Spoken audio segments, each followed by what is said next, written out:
Continuando a aula de onde a gente parou na semana passada, questão de mecânica celeste, da pressão atmosférica, que a gente ainda não tinha visto.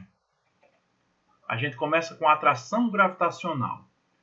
A partir das leis de Kepler, que foram aquelas três que a gente viu na aula passada, Newton deduziu que tipo de forças devem ser necessárias para manter os planetas em suas órbitas. Mas Newton foi além. Ele descobriu que essas forças, elas atraem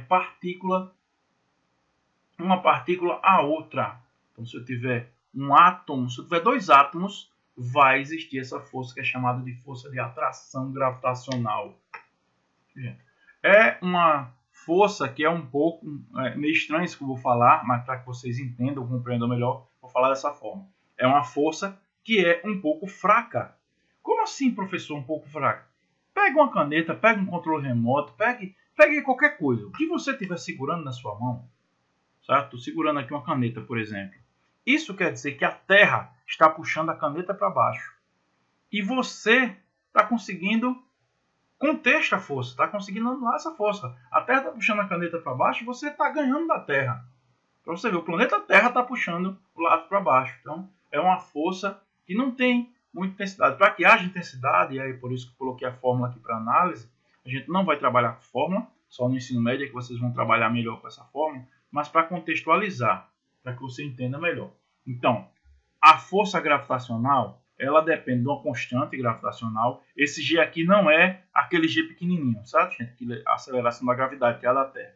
Esse G aqui é uma constante gravitacional que ela a partir daí a gente vai achar o G pequenininho. M, que é a massa, então a força gravitacional depende da massa.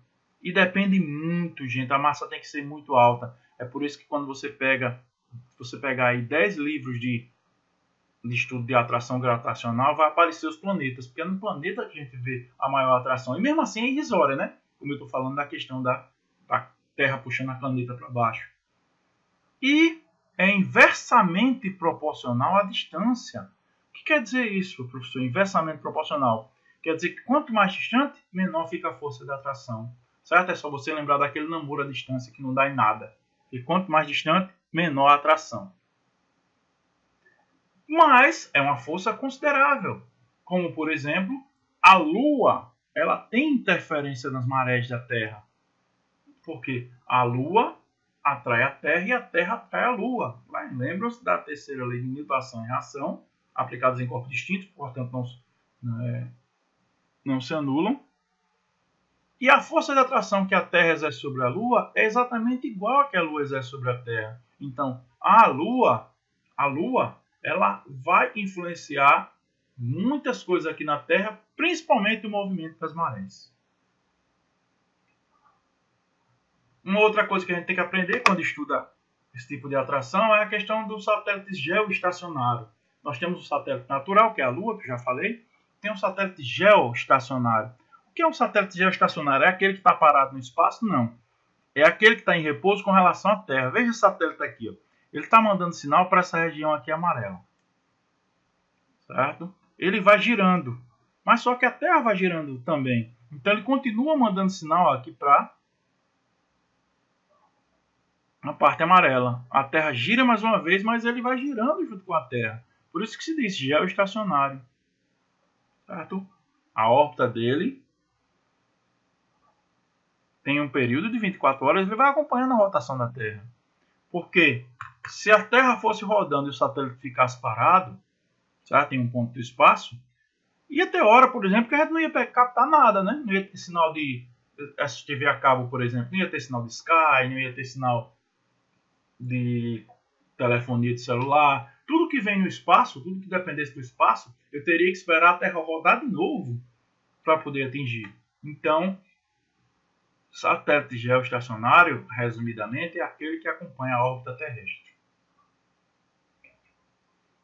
Olha um exercíciozinho para a gente lembrar.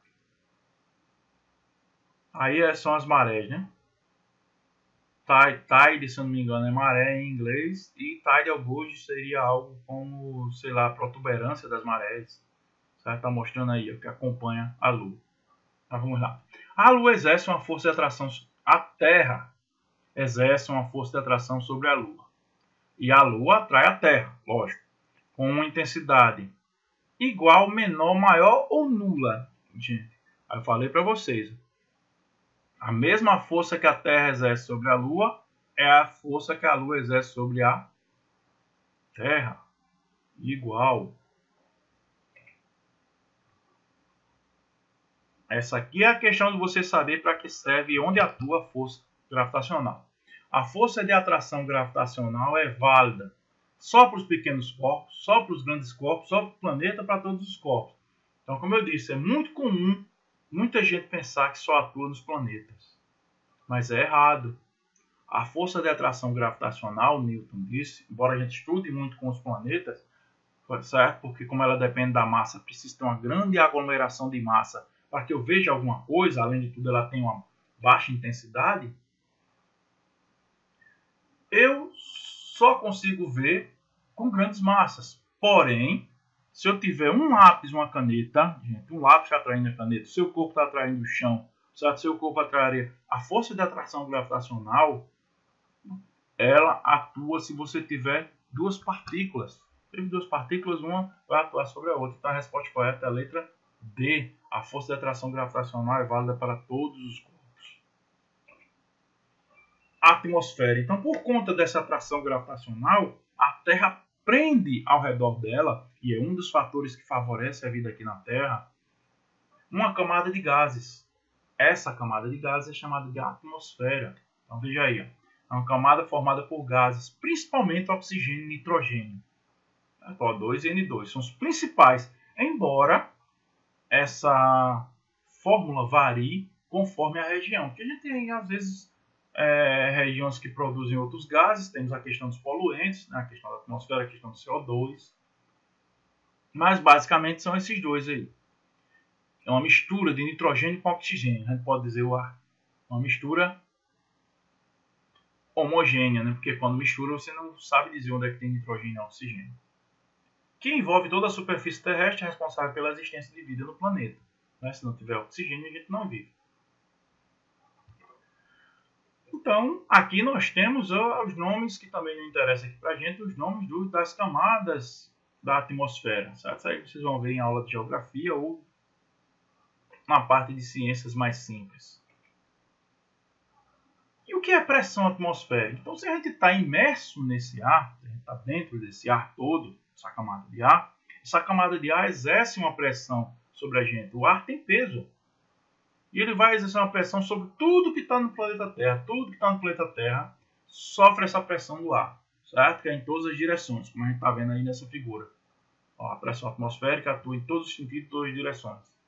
Então, onde você vai, sente o peso do ar. Isso é o que a gente chama de pressão atmosférica, certo?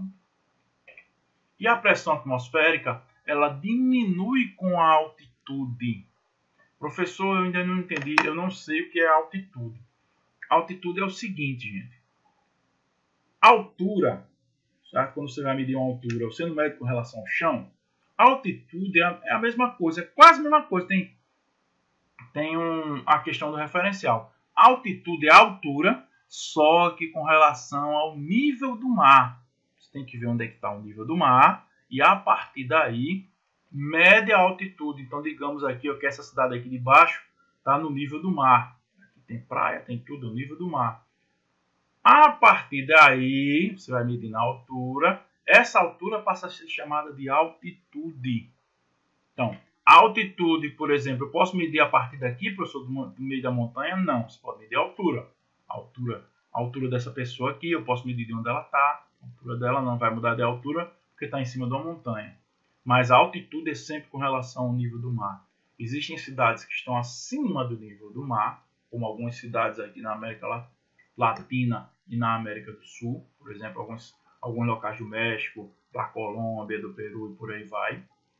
E existem locais que estão abaixo do nível do mar, que são famosos. Lá na Europa a gente encontra os Países Baixos, certo? Netherlands, que é a Holanda, Luxemburgo, Bélgica, são chamados de Países Baixos. E o que é que a altitude tem a ver com a pressão atmosférica? É quanto mais alto você sobe, olha só o que acontece, ó, menor a concentração de oxigênio. as partículas vão ficando cada vez mais distantes. Então é por isso que dá aquela discussão, principalmente em jogos de futebol, né? A gente vê muito quando passa na televisão, atrapalha ou não atrapalha, porque a respiração fica comprometida. Mas professor, tem gente que vive lá. Lógico, tem uma coisa em química que vocês vão ver lá no ensino médio chamada lei de Henry, que faz com que o sangue, ele, entre aspas, se acostuma, certo? Com a baixa concentração de oxigênio. Então, quando você passa muito tempo, o seu organismo se adapta a isso.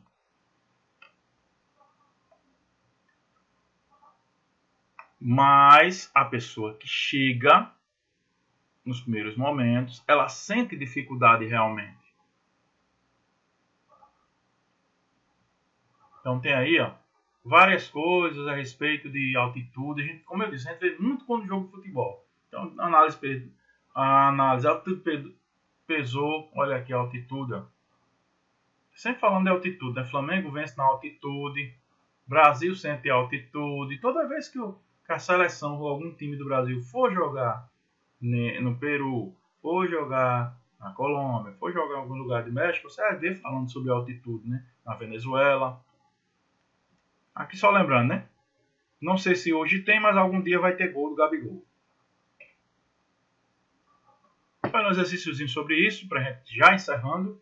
O que não encontramos na Lua? O que a gente não encontra na Lua? Professor, nem fui na Lua, mas dá para saber.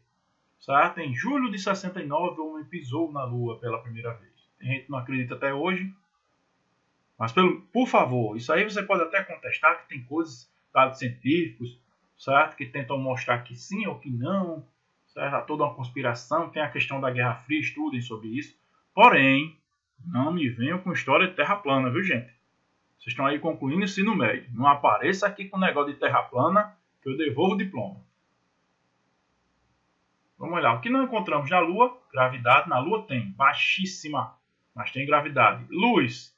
Olha só, tem uma fotografia. Fotografia. O nome já está dizendo. É um desenho feito pela luz. Então, eu teria que ter luz para ter uma fotografia. E, aliás, você enxerga a Lua, certo? Porque existe luz na Lua. E veja, chamando bem a atenção, eu não estou dizendo que a Lua tem luz própria, porque não tem. A Lua ela não é uma estrela, certo? Ela não tem luz própria. Estou dizendo que tem luz na Lua, não disse de onde vem. A luz que está na Lua é a mesma que vem aqui para a Terra, certo? É a luz do Sol. E se tem luz, tem sombra, né? Também, ó, tem um monte de sombra aqui para poder fazer o desenho. Então, a resposta correta é pressão atmosférica é baixa, é baixíssima, é quase nula. A gente pode dizer que é zero, a gente pode dizer que não existe pressão atmosférica na Lua. Daí o fato de não podermos respirar. Olha aí o cara aí com equipamento para poder respirar, certo? O astronauta. A altitude é um fator que influencia condições ambientais e, por isso, é levado em consideração na prática esportiva. A gente acabou de ver um monte de manchete aí de futebol reclamando da altitude, certo? Tem até o Vasco reclamando da altitude. Quem é o Vasco para reclamar? Meu Deus. É correto afirmar que o aumento dessa altitude, ou seja, se a altitude aumentar, lembra da gravurazinha que tinha lá o cara subindo a montanha, certo? Se você vai subindo a altitude, o que acontece? Aumento da longitude, nada a ver, gente. Latitude também não. Aumenta a densidade do ar. A gente viu que, na verdade, o ar vai ficando menos denso. E com isso, a pressão diminui. Olha aqui, letra D. Resposta correta. Olha, diminuição dos valores de insolação. Diminuição da pressão atmosférica. Subiu a montanha, a pressão diminui. Certo, gente? Alguém vai dizer, professor, é só em montanha? Não. Se tiver um planalto, se tiver um morro. Agora, lógico que montanhas, em altitudes mais elevadas, a gente sente. Mas, por exemplo, você que está aí na Paraíba, se você for para Campina Grande está no planalto da Borborema, a gente sente a mudança do clima, a gente sente algumas coisas. É lógico que ninguém vai ficar com dificuldade em respirar porque está em Campina Grande. Certo? Isso não vai acontecer. Mas você sente alguma diferença, você sente o ar mais frio, por exemplo, lá em Campina Grande, o clima diferente, que a altitude influencia no clima também. Certo, gente? Então, com isso, a gente está encerrando aqui não só a aula de hoje, não só esse conteúdo, mas o semestre. Certo? A gente está encerrando aqui primeiro e segundo trimestre. Eu espero que vocês tenham gostado das aulas, que vocês tenham aprendido, que vocês estejam aprendendo. Espero que nesse recesso vocês utilizem para ler um pouco, assistam filmes e aprendam, gente, porque aprendizado significa amadurecimento, ter senso crítico, aprender a pensar, certo? Aprender a raciocinar, para ter argumento para entrar em discussões, por exemplo, para ter argumento para saber decidir até o futuro de vocês, certo? Então por hoje é só, até o próximo semestre, se Deus quiser.